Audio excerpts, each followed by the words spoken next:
देखिए, महंगाई पर बीजेपी की जब सरकार 2014 में बनी थी तो उसने कहा था कि हम 100 दिन में महंगाई कंट्रोल करेंगे, हमको वोट दो जी। अब 100 से कितना 100 दिन निकल गया, लेकिन ये महंगाई पे कोई बात नहीं करते हैं। जो सच्चाई है, इनके नेताओं के भाषण आप उठा के देख लीजिए। अब एक बात ये आती है कि हमारे यहाँ जो औलाद होती है वो बाप के पैसे पर तो बहुत मौज करती है, लेकिन जब खुद कमा के खर्च करने का टाइम आता है तो भुस बोल जाती है। तो ये वही वाली हाल है कि जब विपक्ष में थे तो इनको महंगाई बहुत बड़ा राक्षस लगती थी, पूरे देश को लीले जा रही थी। और जब ये सत्ता में आ गए तो पेट्रोल 100 रुपया तक पहुंच गया, लेकिन ये इस पर कुछ बोलने को तैयार नहीं है। ये सरकार में आने के बाद क्यों पार्टियों और नेताओं की भाषा और चेहरा बदल जाता है, ये आप इसको महसूस कर सकते हैं। ज़्यादा दिन नहीं बीता है। अब समस्या इस बात की है कि भाई इन्होंने कहा सबके अच्छे दिन आएंगे, अब उसमें रसोई गैस पेट्रोल डीजल इनके भी अच्छे दिन आ गए। ये नहीं समझ में आई बात, ये लोग शायद भूल गए थे और इसी चक्कर में ये गड़बड़ा गया समीकरण। देखिए, कुल मिला के ये है कि हमारे यहाँ एक तर्क दिया गया एक नेता ने कि भाई 16 साल पहले, करीब 10 साल 15 साल पहले जब हम लोग छोटे थे तब 60 पैसा के एक समोसा आता था, और जब मोबाइल शुरू में आया तो 8 रुपया की उसकी एक कॉल थी। आज समोसा 8 रुपया का है, मोबाइल कॉल 16 पैसे की है। तो महंगाई बढ़ी नहीं, खाली शिफ्ट हुई है। ये बीजेपी वाले तर्क देते हैं। तो आप हींग वाला समोसा खाते होंगे ना। तो ये खैर देखिए, हमें महंगाई से लड़ना है, सरकार से नहीं लड़ना है, क्योंकि सरकार जो है वो पूर्णमासी का चांद जैसे होता है ना कि एक बार वेतन मिलता है, महीने में एक बार दिखाई पड़ता है, उसके बाद पूरा महीना ठंडा फाका करो।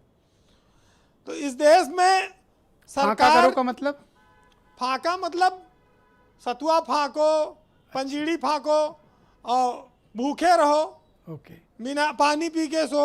जी भाई हम तो पहले भी कहते रहे कि अगर रात में बिजली कट जाए तो ज़्यादा शोर न करें, क्योंकि अच्छे दिनों का वादा हुआ था, रातों का तो हुआ नहीं था। किस क्षेत्र में ये चीज़ें अच्छी हो रही कुछ तो बताएं। अगर इस देश में पकौड़ा छानने को रोजगार की संज्ञा दे दी गई तो एक पार्टी को तो भांग भी बहुत प्रिय थी, भांग घोंटने को भी रोजगार घोषित कर दिया जाए। कम से कम इसी बहाने कुछ मजा आएगा लोगों को। भाई ब्रजेश जी, आपको एक बहुत रोचक किस्सा सुनाएं, क्योंकि हमारे यहाँ धर्म कर्म पे बड़ी बातें होती हैं। तो एक बार एक आदमी नई नई भैंस खरीद के लाया और भैंस दूहने बैठा था। भाई गांव का आदमी देखिए शरीफ होता है, सीधा होता है, हंसी मजाक करता रहता है। तो भैंस दूहने बैठा तो सामने से एक अर्थी आ रही थी, तो उसमें लोग सैकड़ों लोग थे, भीड़ थी, राम नाम सत्य, राम नाम सत्य है। तो ये सुनकर जो है झूठे लोगों के मुंह से भैंस बिदक गई और लात मार दिया, बाल्टी पे दूध गिर गया। अब गरीब आदमी का बड़ा नुकसान हो गया उसमें। तो खैर कोई बात नहीं, अगले दिन जब वो फिर दूध दोहने बैठा तो फिर उधर से एक अर्थी आ रही थी। अब वो राम नाम सत्य है देखा, अब पिछली बार तो उसका नुकसान हो गया था, तो वो खुद उठ के गया और कहा कि भैया ये कल वाला ही लिए घूम रहे हो कि नया मार लाए हो। तो गरीब आदमी का देखिए जीवन में यही सब चीजें रहती हैं, छोटी छोटी, वो कैसे अपनी चीजों को बचाए। अब ये सरकारें नहीं सोचती हैं। सरसों का तेल देखिए 150 रुपया लीटर हो गया है। भाई सरसों का तेल, सफोला तेल, और ये सौरभ गांगुली तो 3 बार ऑपरेशन करा चुके और सफोला तेल बेचते थे। पता नहीं कौन कौन तेल की नस में जो है ब्लॉकेज खत्म करेगा। इस देश में जितना बड़ा प्रचारक उतना महंगा सामान। अब यह है कि आप कैटरीना कैफ, सलमान खान, सौरभ गांगुली लगा के अपना प्रोडक्ट बेचो, चाहे जनता का फायदा करे चाहे ना। अच्छा, गोरा बनाने की क्रीम सबसे ज़्यादा इस देश में बिकती है। महंगाई, प्रोडक्ट कितने आप देखिए महंगे हैं जी। महिलाओं के देखिए जो प्रोडक्ट आते हैं, खाने पीने को अंतिम बात मानी जाती थी, अब तो भाई जब तेल महंगा, प्याज महंगी, आलू महंगा, सब्जी महंगी, तो अब कहाँ पर आप महंगाई को रोना कहाँ कहाँ तक रोएंगे। अब तो बस खाली है कि जय विधि राखे राम तय विधि रही है। तो कुल मिलाकर ये मतलब महंगाई पे चर्चा करना रोना है, आप ये मानते हैं? देखिए, इस देश के जनमानस में जब कोरोना काल में लोग 1,000 किलोमीटर पैदल चले, भूखों रहे, बच्चों के नाम काट दिए गए स्कूल से, फीस नहीं दे पा रहे हैं लोग, नौकरियां चली गई, तो महंगाई का आप आलम और कैसे लगाएंगे।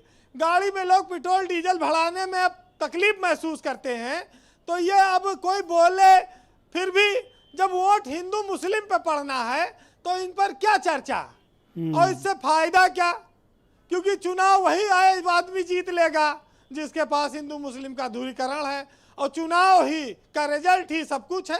इतना सजा के हम लोग डिबेट कर रहे हैं, बीरेन जी 2 मिनट पे मटिया मेट कर देखिए भाई, आज आपने तेल की बड़ी बातें की, सरसों का तो तेल। मैं तेल पे एक बार, हाँ, फिर वही पुराना आपको एक सुनाता हूं, लेकिन अच्छा लगेगा आपको, कि काले गोरे यार देखिए और जालिम जोड़ीदार देखिए, अद्भुत नाटककार देखिए, महंगाई की मार देखिए और मुफलिस की दरकार देखिए, मस्ते हाहाकार देखिए और पंडों के त्योहार देखिए, पब्लिक अपरंपार देखिए, लोकतंत्र लाचार देखिए, गाड़ी धक्का मार देखिए और फाके से बीमार देखिए, फांसी पर 2-4 देखिए, तेल देखिए और तेल की धार देखिए। बहुत बहुत शुक्रिया बीरेन जी, बहुत बहुत आपका धन्यवाद।